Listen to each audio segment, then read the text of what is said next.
And we're live on Facebook and YouTube. Good afternoon. This is Jim Miller, and you're watching the Bold Leadership Story Show, where we talk about the experiences shaping exceptional lives. And today, I am super excited to have as a guest Mr. Preston Helms. And Preston Helms is a hero of mine because he's a Shakespearean actor. And I'm Wow, I'm honored to be one of your heroes. say again. I'm honored to be one of your heroes. Oh, yeah, That's quite an absolutely. accomplishment there. Yeah, no, it's just so much fun. And let me read a little bit of your background. So Preston, while being a jack of all trades, Preston Helms' passion for bringing an audience along for an incredible journey through the power of their imagination, from everyday struggles to finding truth with the characters he's created. In other words, he's an actor. Preston is president and artistic director of Shakespeare in the Vines in Temecula, California.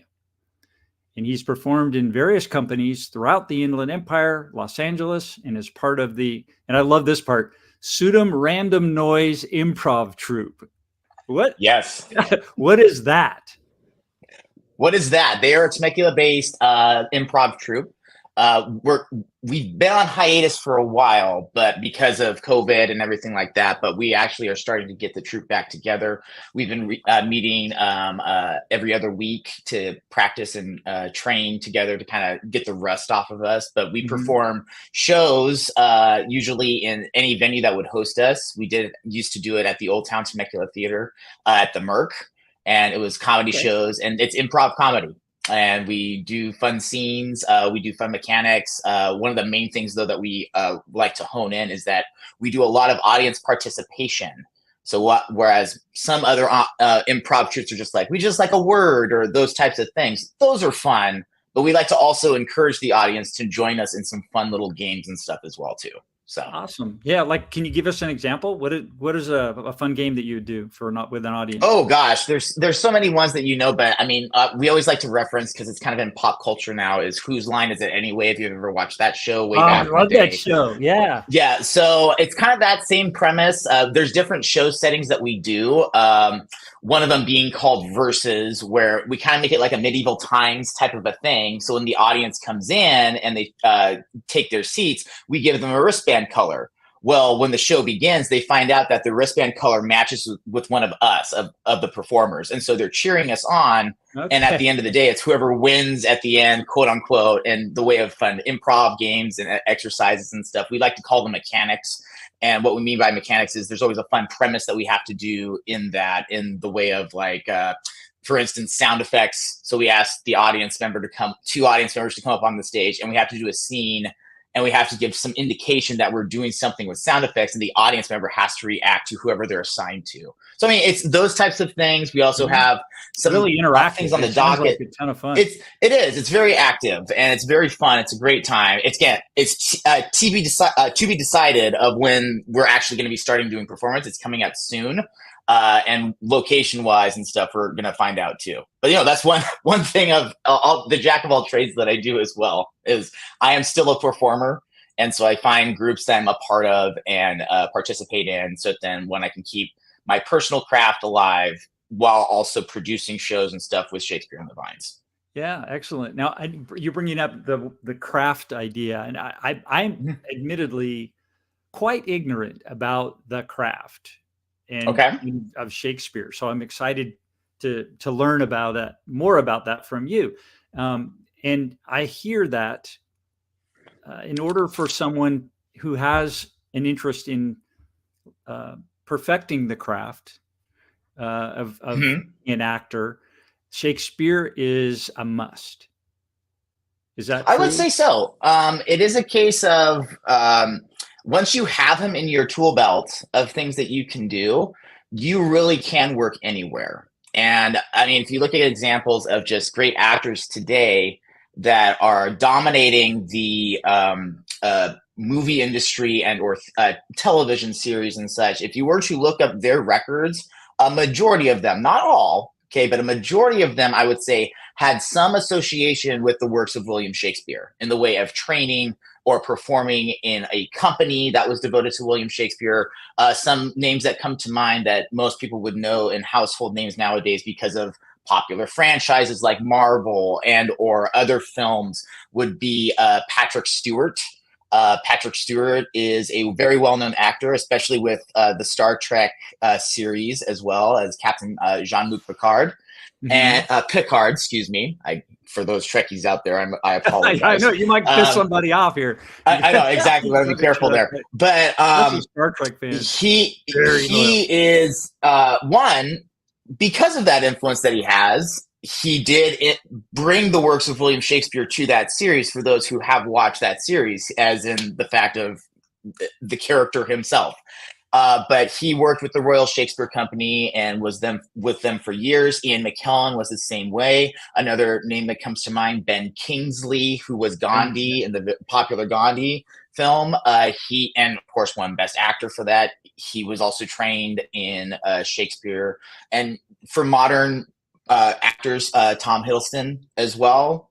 He was a devout Shakespeare person. David Tennant as well. And it really is something that I encourage, because we teach kids as in the summertime, come a 2-week summer intensive of Shakespeare camp, which we should be getting signups coming up here pretty soon. It's a very popular camp and very popular program of ours, because while we are devoted to bringing the works of Shakespeare to life in the way of a show basis and for the general public and our loyal patrons and stuff in the Temecula Valley, we also are big proponents of theater arts education.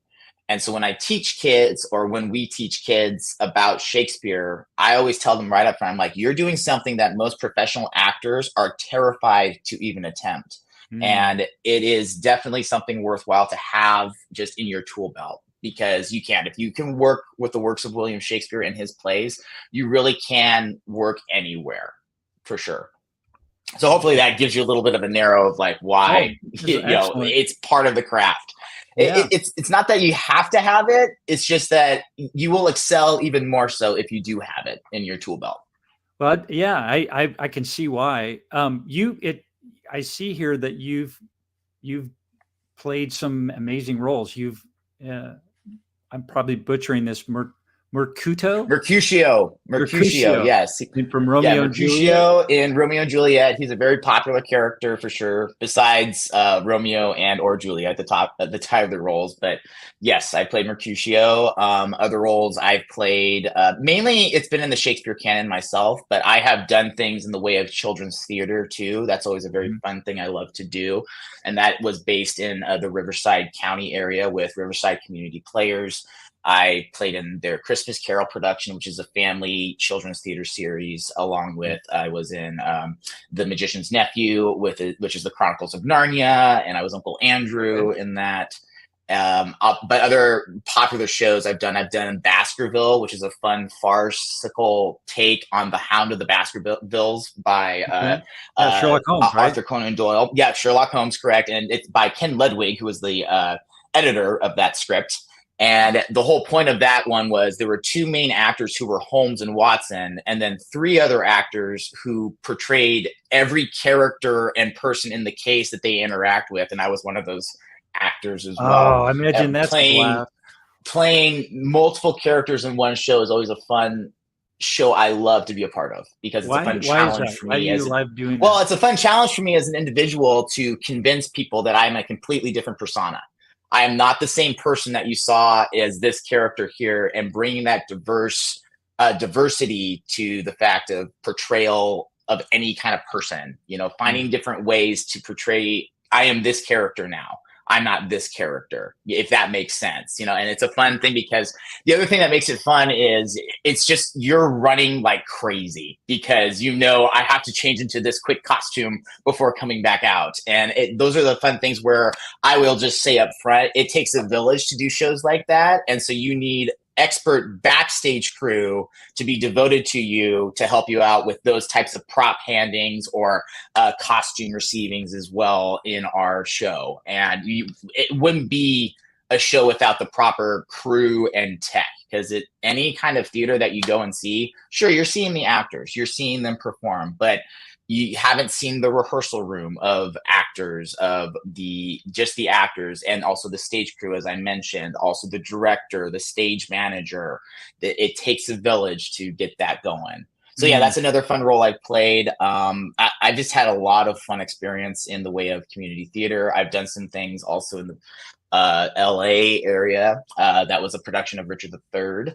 And I was multiple characters in that one. That one was a unique case, though, because it wasn't as frantic as the previously mentioned Baskerville show, whereas that one is very much a farce. That one is more of a you have enough time to change into other characters. And when it comes to a show like that, you want to, of course, do the exact same thing of being a different persona, but in a professional level of either, because Richard III is a tragedy. So you're not really trying to make it a farce unless that's a unique interpretation of the play. But yes, I've had a wide range of characters as well. But one of my main characteristics that I take on nowadays is the role of artistic director of Shakespeare in the Vines. And that is a whole other gamut of one, you're a producer, along with kind of overseeing the entirety of the whole series, a season of shows, with getting directors involved, helping with the casting process, and talking with the directors about their shows and their vision of their shows, along with just the publicity of it all too, because I am also the face of the company, and I go out among the community, finding ways to plug our shows and also get involved with businesses around, and also looking for specific sponsorships and things and how people can support our programs. Awesome. Well, with that wonderful segue, let's bring up your website. Well, thank you. Appreciate that. See, I'm all about segues. Yeah, that was perfect. So you've got, I see you've got a nice video up here at the header, and there's, if you watch it, there's some really interesting little snippets of things, and Preston's even there, I believe. Yes, that was done to us by one of our local videographers and marketing people, which again, amazing job that they did there. We really appreciate them. We want to work with them again. Who was that? If you don't mind, I have to look up their proper way of saying their name, please. I don't mind at all. I really don't want to butcher it in that way, because I want to give them that special plug. Oh, well, yes. Oh, yeah. Let me find it here. Hold on. So you can see the stage here, and I can see that. Correct. I mean, being an actor on stage, you're live, you're right there. The audience is like right there. And if you screw up, you're like naked, standing there. The company is called Media by Semaj, which is Semaj. I know it's James Watson, and also his associate, who worked together on that. They came in and again, they were great. They came in on some of our rehearsal days for some of the shows to kind of get footage. They also came to some performances to kind of highlight that as well. Because as you can see, our main thing that we do is Shakespeare in the Vines, which is our name. What we do is we go into wine country and find a venue. We are currently at the Bailey Winery off of Rancho, California, there, as soon as you get into wine country. They've hosted us for the last, we're going on over or about 10 years. Don't remember the exact, but they've hosted us for all these years. In fact, we actually made backdrop actually set up for Shakespeare. It is, yes. It's actually set up just for us. When we first moved with them, because the first year I was with the company, I was just an actor. If we're getting back to the history of how I came into this position, this was founded by Sheila Havens Ryle. And she is a local resident of the Temecula Valley. And she had this vision of, let's bring Shakespeare out into the wine country, to which her husband, Jeff Ryle, said, okay, let's do it. It has been going on. We're coming into our 19th season. Next year will be our 20th anniversary season. Wow. And they have been going ever since, of trying to do either at least a show a year. They started with just one show, which was The Midsummer Night's Dream, which is a very popular Shakespeare production and comedy that most people know of. And then it's kind of grown ever since. And it's been it's been a huge love effort of a lot of people within the community, especially people that she knew. I came on board in the way of an actor and just performer with the company. And there was some years where I was kind of off and on because of personal obligations. But I was just very committed. I'm the kind of person that I had a day job of all typical things as a performer and actor. I worked in a restaurant. I was a server in a restaurant, Mhm. Uh, Yeah, well, I but think that comes with the job of actor, doesn't it? it does. You have to be a personable person. You got to be sociable, and it does kind of come with that job. Well, I would take my summer off of that job because come summertime, it got slow at that day job, and they would gracefully give me the time off so then I can do what I really wanted to do was perform. Your And so I passion. would really take a long extended vacation from that job to come and work whatever I was cast in. And so Mhm. I would be in the Temecula Valley, and I told them, I just want to be very hands on. If you need anything, let me know. Well, they really took me up on that. And so I would be out there helping build the set, helping build the stage, and any other way that they needed me, besides also being at my rehearsals and performance dates for the shows. Well, that just kind of grew over time. I've met a lot of great people along the way and people who have been a part of the program and the organization, to which then I'm very humbled and blessed that Sheila Ryle felt it within her to hand the torch off to me to keep this going. And Wow. of course, I was appointed that in the fall of 2019. And as you can kind of put two and two together, 2020 didn't happen Mhm.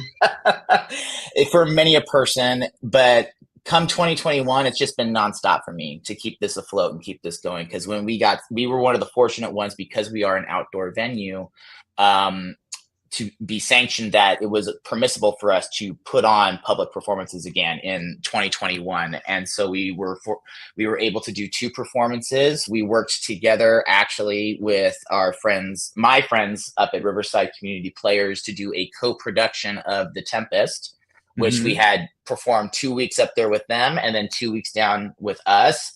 And it was a sellout. We sold out, and along with, we did Taming of the Shrew strictly in Temecula with us. And our entire season was completely sold out. We had people coming from all over, knowing that we were actually performing from all over Southern California, from San Diego to LA, just to come out to Temecula to see our shows. And we do 3 shows usually every season. I know this year we're doing, as you can see right there, we're doing Much Ado About Nothing. That'll be in July 11th through the 20th. King Lear will be directed by me. That is a tragedy of Shakespeare. It's one of my favorites, actually, which is why I'm taking the mantle of director. That'll be Mhm. August 8th through the 17th. And then we are ending it off with Julius Caesar in September, and that will be September 5th through the 14th. That is our usual summer season. As I mentioned already, we have other things coming up, though, too, of our Shakespeare camp. There will be announcements coming up of when that will be and what show that we're focusing on. We are focusing on the Was that show of this? Twelfth Night with them. It's not up there yet. That is not here. But this, though, Yeah, this what's is this? actually this coming Monday, April 22nd. This will be at the Old Town Temecula Theater. It is our high school monologue, Shakespeare monologue high school competition.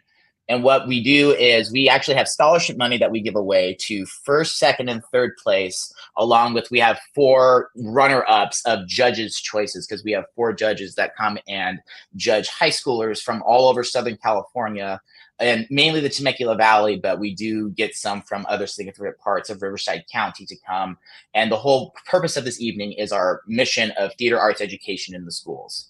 And this Excellent. competition is, we have 18 students that have signed up. Our registration did close this last Sunday, Mhm. but 18 students that will be coming from different schools, and they will be performing 2 monologues from the works of William Shakespeare, one comedic and one dramatic and or tragic monologue, for 4 esteemed panel judges.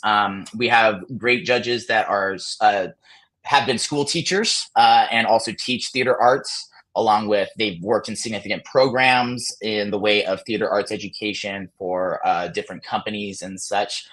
Names being Michael Shane Eastman, Janine Snuggs, and then also Monica Raquel. But the other person that we're having come judge is actually the mayor of Temecula himself, Mayor James Stew, Stuart or Stu will be coming as a judge, and this is a free event for the public. It will be at 6 o'clock on Monday.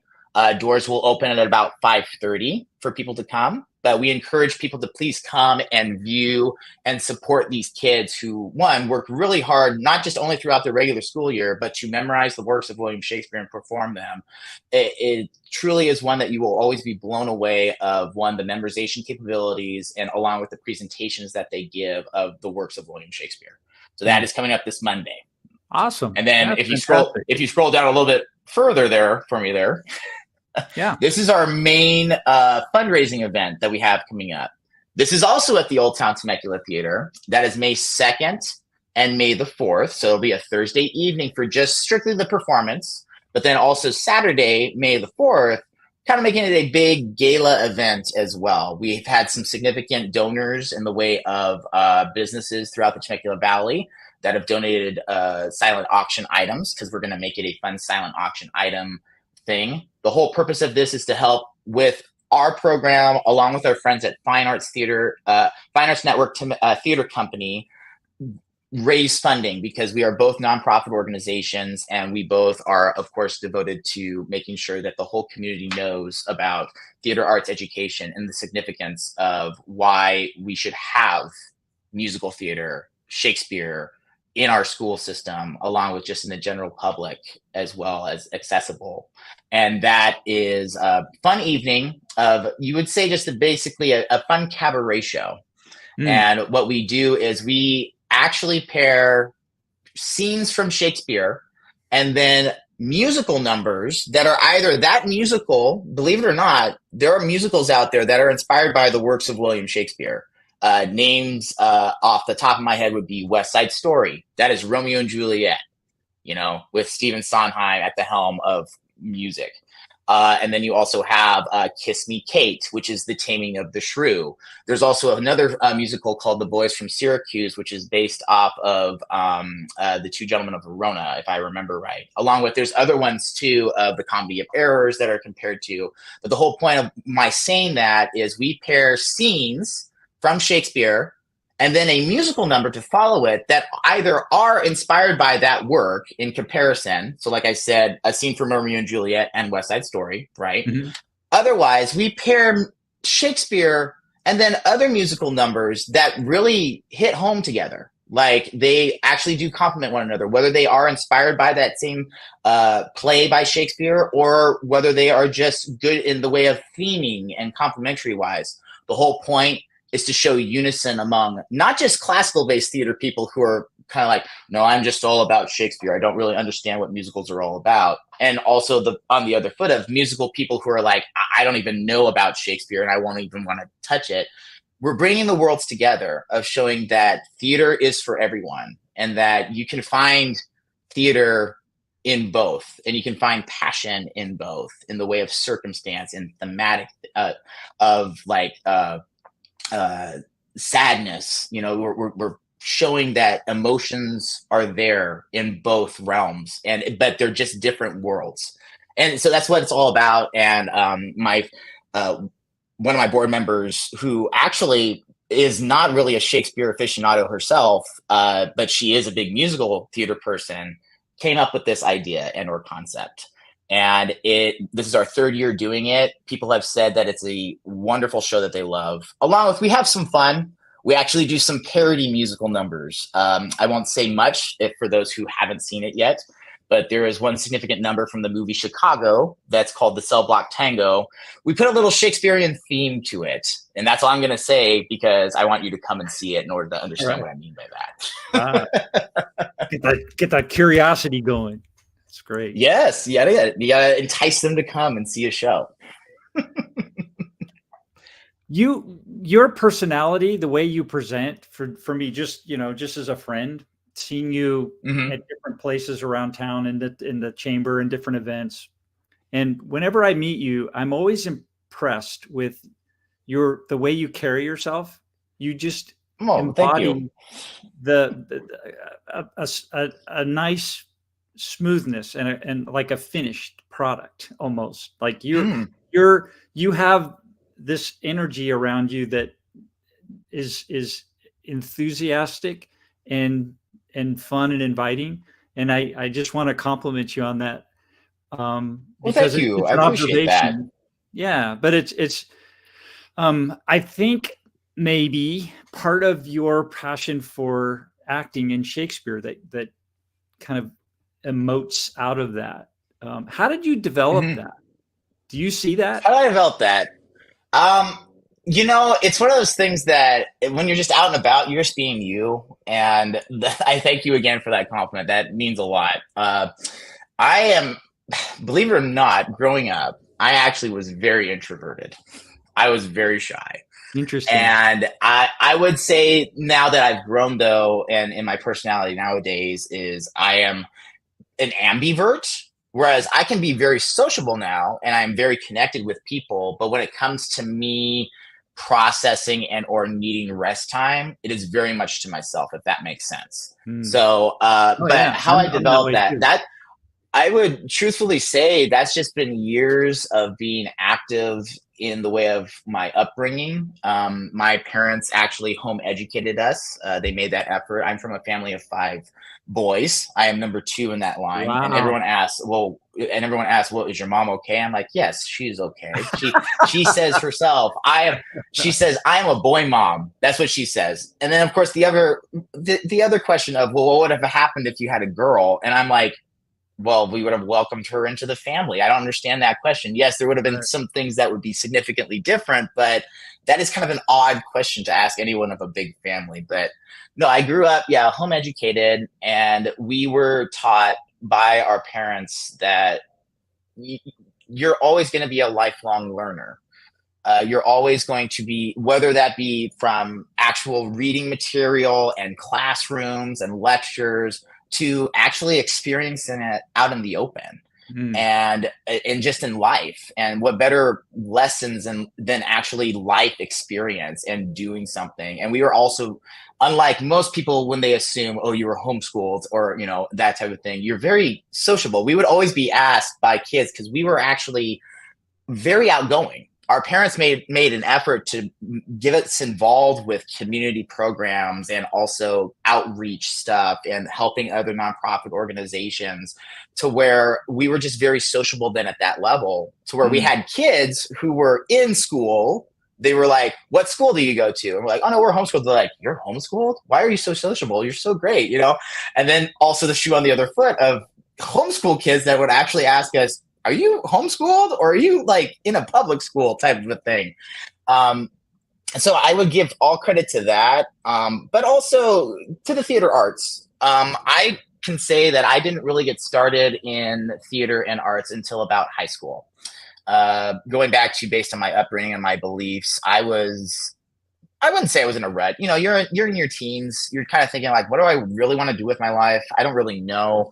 And I was at a camp and I'm like, well, I'm just going to pray. I'm going to say, Lord, whatever you want me to do, I don't really know what that is, Mm. but let me be open to it. And whatever comes along, I'm just going to give it full force, knowing that it's your will. Well, at that camp, there were, extracurricular activities that you can do. And there was a drama group.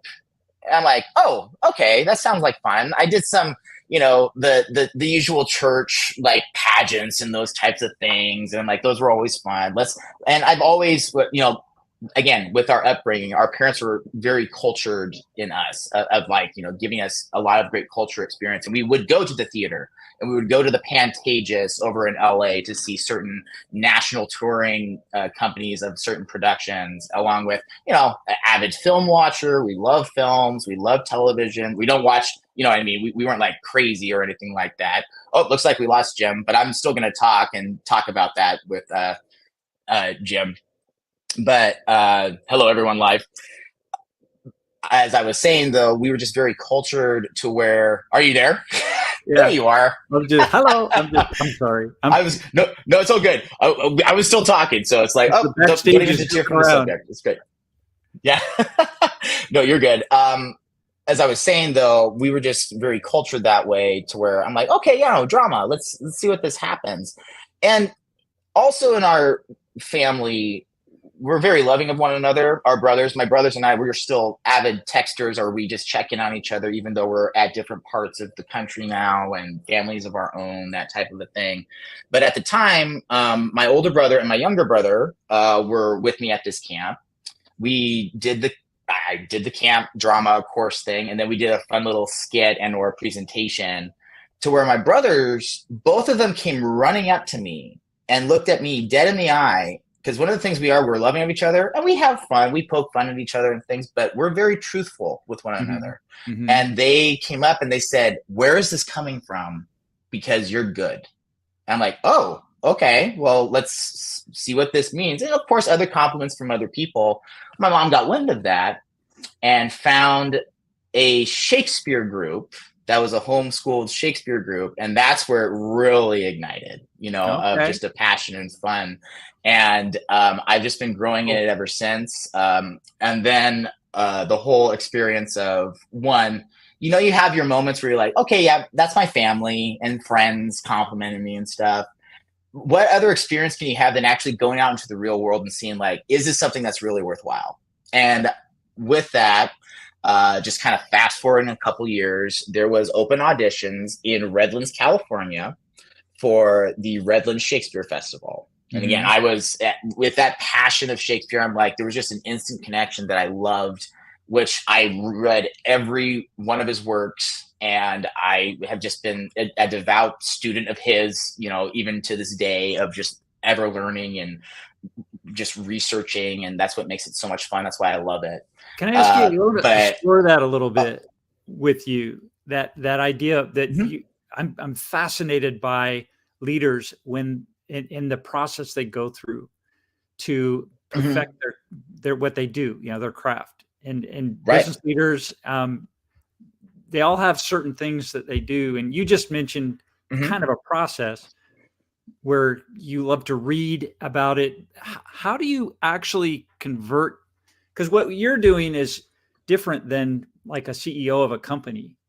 There's some similarities, I think, but it's taking the play, but you have to convert it into a different form so that you can become that it's true. Yes. Time, you have to have an understanding of it for sure. I mean, so how do you do that? I mean, that's a great question. Each actor approaches something differently.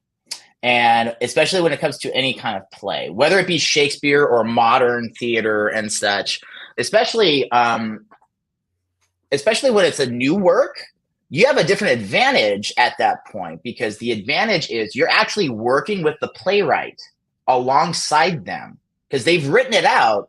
But even in the rehearsal process, things are likely to change in the script and stuff. And that's where it's a big collaborative effort in a newer play, like a new play premiere and or upcoming or a preview. They have that advantage of working with the playwright. Whereas, of course, with someone who is long past, like Shakespeare, there are advantages to still working with him. You just need to discover how you can find that out within the text. And it's the exact same thing for any other playwright too who has recently passed and stuff. Most modern plays, they have instructions, and it is the set instructions of actions within the scene. Of you cross stage left, you cross stage right, you do this and stuff. There's still freedom in the way of line delivery, even though you know the certain dynamics of the scene within that play. Shakespeare, on the other hand, he doesn't have that many stage directions besides the one very famous one that most people know of called Exit Pursued by Bear. That really is the only stage direction that he has, because one character actually gets mauled by a bear off stage, but the bear comes on and chases him off. Okay. But Shakespeare's text, though, is very descriptive of just setting.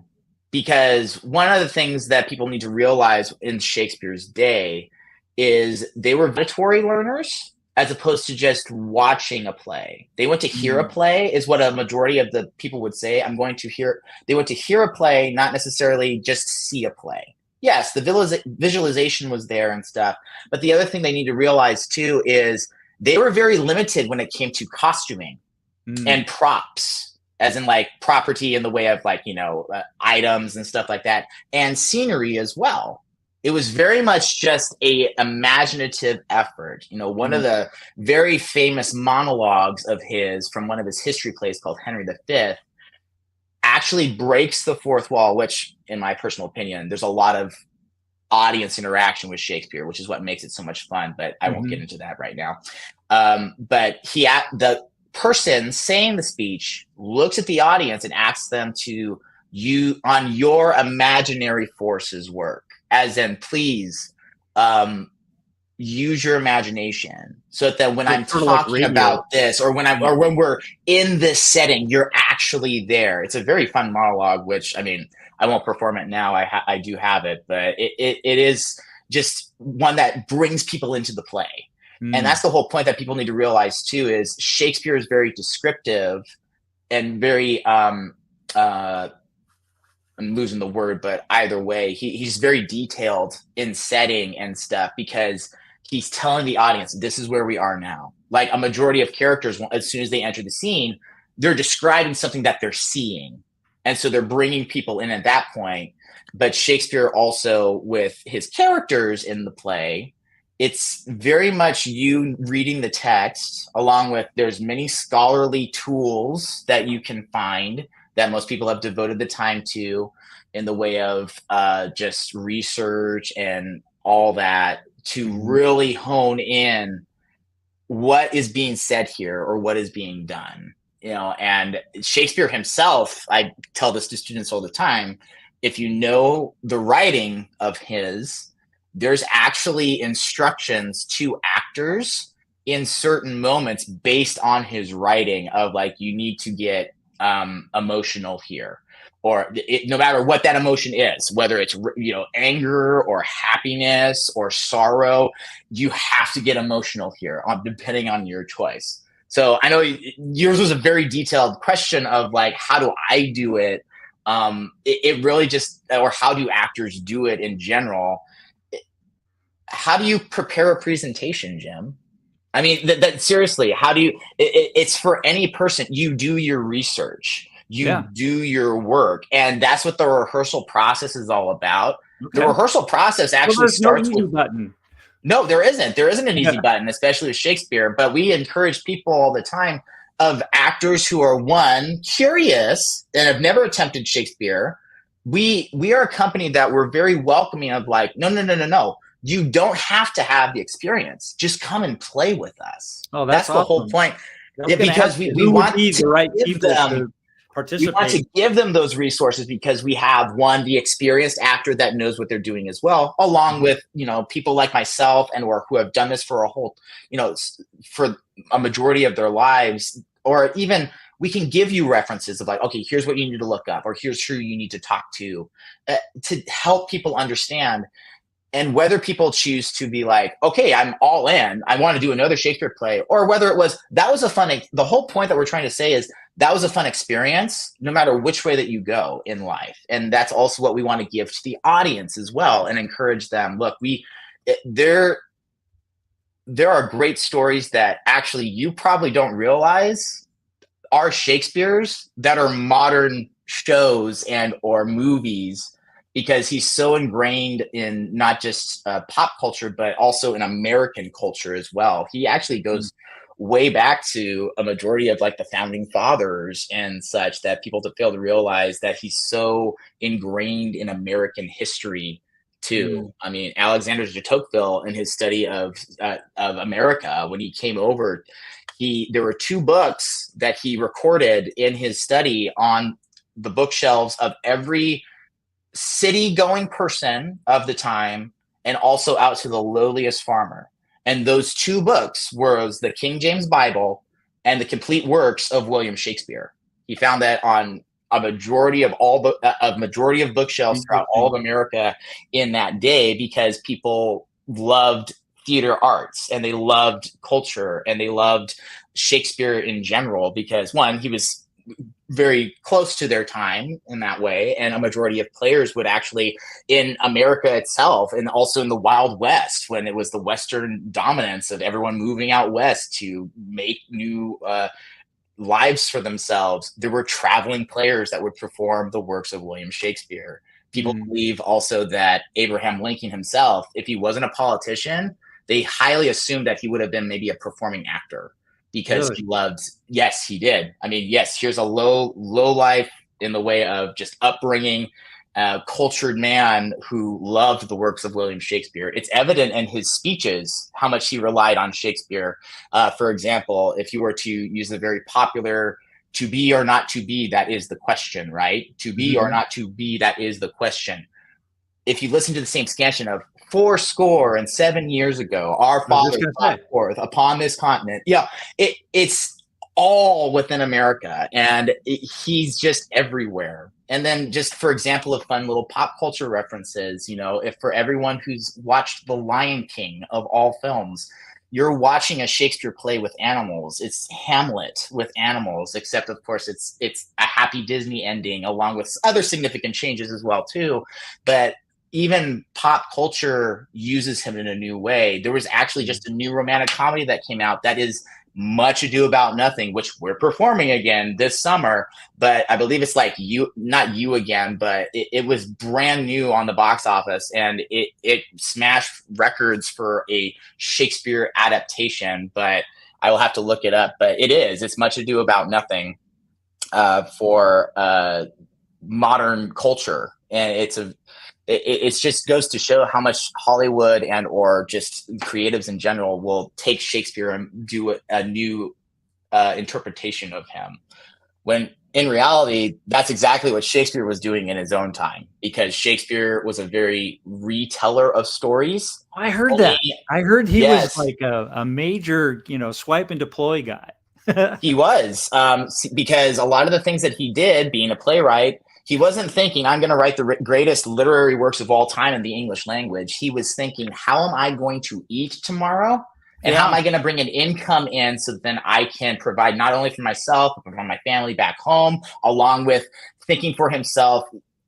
If you really look at the business side of things with Shakespeare, he was way ahead of his time, and he was quite the businessman too, in the way of they were all equal shareholders of their theater. That no one in his time really did that. He and his actors were all equal shareholders of their theater, of the income and everything else, along with, there's other things that I can get into, but he had private businesses by the time he retired back at home and such.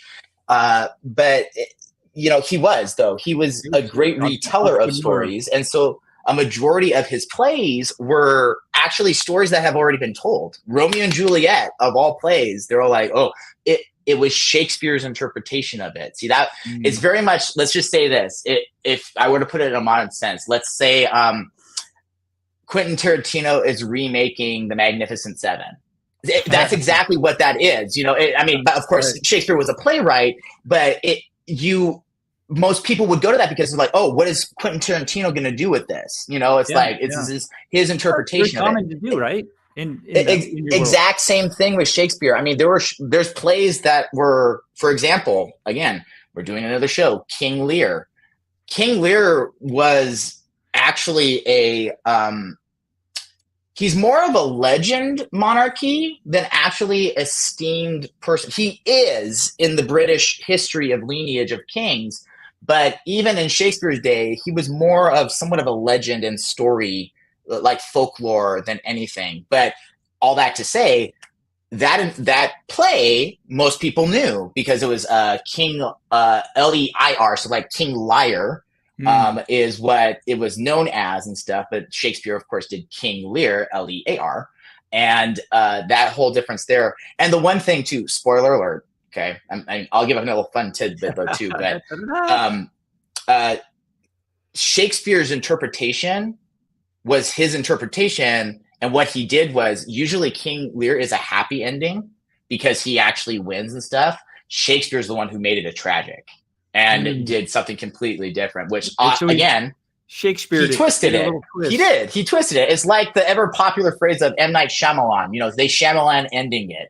Like it's a twist at the end. That's the pop culture reference for any kind of twist or difference to the plot that most people are not watching for, or it just surprises you. Same thing there with Shakespeare. He changed things in the way of or just his interpretation of things. But he was a teller of stories. I mean, look at a majority of his plays; they're history plays. So they were histories of his own country that most people knew the history of their country, because it was just verbal communication of what it was like and those types of things. But he also took from resources that were at his disposal at the time of Plutarch. Plutarch was, writing all this Roman history and or just history of the world. And so he would pull the Roman history plays that he did from Plutarch, Julius Caesar, Antony and Cleopatra, just to name some of those. But also the histories of England and such. He did the whole War of the Roses cycle, which is a huge cycle for any history nerd that knows about that, of just two households dominating each other for the crown. And that was a whole thing there. And he also goes all the way back to he does. He deals with the culture. See, he was a man of the people. That's one of the things too, that he was in a unique situation, because the playwrights not only knew the common people, because that's where a majority of their time was spent of entertaining them and stuff. They also were invited to the courts to perform, even though it was considered, not looked upon. The only way I could say it is that the playhouses were actually where all the casinos were of his day, of bear baiting. And no, that's what they were. They were not based in London. London was on the other side of the river. And basically, to go see a play, you had to leave London and go to the other side of the river, where it was sanctioned and it was okay to see all the things and the wild parties and such, but the plays themselves as well, of all the playhouses. But said dignitaries, and also even the royal history of any, like Elizabeth and James and stuff, they would invite them to court to perform their plays. And so Shakespeare was a man who actually knew, in his position in time, he was in both worlds. And so he knew, how do I please them and how do I please the audience? And, with other stories and interpretations. And there's only one play of his that scholars believe is truly his own play, in the way of his own plot, and it came from him. And it's The Tempest, which was actually his swan song before he went to retirement. There's a few other things he did afterwards. But The Tempest is very much considered his final play, because he has certain hint references in there of letting me go. This is my final time, that type of thing. I'm giving it in a modern sense. But that's the only play of his that was originally his, that a majority of people, it was based on certain things that were happening at the time, for sure. But that one has a little bit of everything combined, of certain moments that are very much comedic, certain moments that are very much tragic. But that was also of his era, where everything did end in a good resolution. It was the romance period. So, and what I mean by the romance period is very fairy tale-esque, in the way of something of holy divinity, or like a deity of a god or something, comes in and interferes as well to kind of set things right. And also it ends he did. And they were big. Sure. Yes. You had the influence of the Church of England over them, but they were very much folklore people. They loved myths, they loved legends, and they loved fairies and talking about that. And so again, Shakespeare he was in between two worlds that he had to appease to, and he knew how to do that. Excellent. Wow, our time goes so fast. It does when we're talking about this subject in particular. So I want to get you out of here on time for you. I've got one more question. We got time for one more? Sure, of course. Okay, great. I ask this of everybody on the show, and it's this. Taking a look at your whole life, what was the boldest leadership decision that you've made, and what were the consequences? Ooh. Okay. Well, it's pretty recent, still is. The boldest leadership position I made was going back to the history of my history with the company. Is I had that day job, right? I worked in a restaurant. Right. Come 2020, it was my devoted time to it, because we all were strict. I was fortunate enough to still keep my day job, because I was at that time basically a co-manager of the restaurant. And when 2020 happened and we went strictly to takeout, I was fortunate enough to still keep my job and keep doing it. Mm-hmm. I worked all through that. There were things that we tried to do on our end to get some kind of funding coming in for the nonprofit of Shakespeare in the Vines. But even then, it was like, this was my devoted time where I need to focus on. Well, come 2021, about like January or so, I I felt, again, this is on my belief and upbringing, I felt the Lord calling to me and saying, okay, you have a choice. And I'm like, all right, what is this choice? And they're like, you are prosperous and no matter where you go. And you have a choice here of seeing, you can stay at this day job, knowing that your paycheck's coming in, you'll rise to other significant management positions and stuff, knowing that this is coming in and that everyone's for you and for you for that. Or you can choose to quit your day job, and because you have worked this whole time, you're fortunate enough that you have enough money to make by with where you are, and you can devote 100% to the nonprofit, not knowing where that paycheck's coming in or when that paycheck's coming in, but knowing that your family, your friends, and those who are part of the organization are behind you, and that it will grow to greater and better things. And that's still a choice I've made. And I'm still trying to grow it to that capability of where I am paid, because at this time I still am kind of a gig to gig situation, but it has definitely been a choice that I don't regret.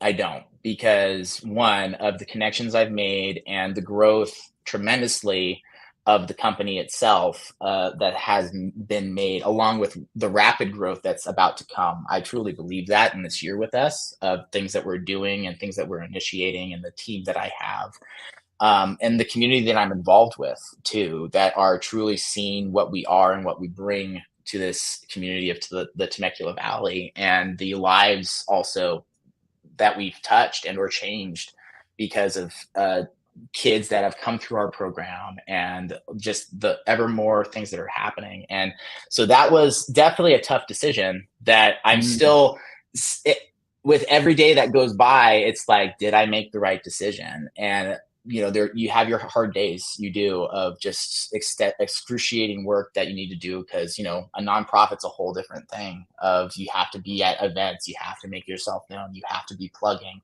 along with looking for specific sponsorships and that making it alive and keep coming in. But it's definitely been worthwhile because of the things that I've seen come out of it, and also just not my own personal growth too, of just meeting people and things that firsthand experience. What better way to learn than actually do it and be active in it? So hopefully that answers your question, but that is definitely one for sure that Yeah, thank you so much for of sharing course. your tremendous breadth and depth of knowledge about the arts and acting and Shakespeare. I've learned so much. It has been a wonderful time for me to share with you. Thank you very much. Yeah, well, I will say that's just a nutshell of the things that we teach the kids in our Shakespeare camp that's coming up. For those who we accept kids from ages 7 to 17, and it's a 2-week intensive for kids on one of Shakespeare's plays. And then by the end of it, they perform a full show, just no more than an hour long, of that play for their family and friends on our stage at the winery. Along with, there's other things that we're looking to offer in the way of this kind of information and educational experience, not just in Shakespeare, but just in theater arts in general, that we're really wanting feedback from people of what they want to see and what classes and or lectures they want to be a part of. So we have our email address on our website that we're always accepting emails from people of like ideas or things that they would like to see, along with shows they want to see, because we're very much in partnership with our friends in the different nonprofits in the area. But we want to also not just be Shakespeare, but classically theater arts minded as well, of any classic theater works that people know of that are of American theater or British theater. But I also have a team of writers and stuff that I'm looking to really reinstate and get going again, of us coming up with our own adaptations of classic literature works that any teacher can use as a reference, because we want to also get back into the school system and maybe offer a touring production of a Shakespeare play for whatever curricular they have of Shakespeare in their English lit course and those types of things. And I've been fortunate enough to actually go teach in some schools. I have one coming up this Friday where I'll be going in and teaching, and also some other bookings as well where I go in and I teach on whatever play that they're focusing on, or just giving a full introduction of what about they're about to experience and what they should expect when working with the works of William Shakespeare. So awesome. Thank you so much for bringing that to us. Of course. You have, and once again, you have a presentation for the high school students coming up, a competition on Monday next week. This Monday at 6 p.m. is when it will start. So you would want to get at the theater at about like maybe 5:15, 5:30 to make sure, because it's open seating. Temecula Theater. Old Town Temecula Theater, yes. And this is where you'll also get some kind of maybe some firsthand information coming up of our upcoming season and other events that we have going on. But the main purpose of that is the high schoolers and their monologues that we're going to be seeing them present and hopefully win the competition. Oh, that's fantastic. Preston Helms, ShakespeareandTheVines.org. Thank you, sir, for spending. Thank you very much. And hang on a sec. Let me end the stream and we'll chat for just a sec. It's all good.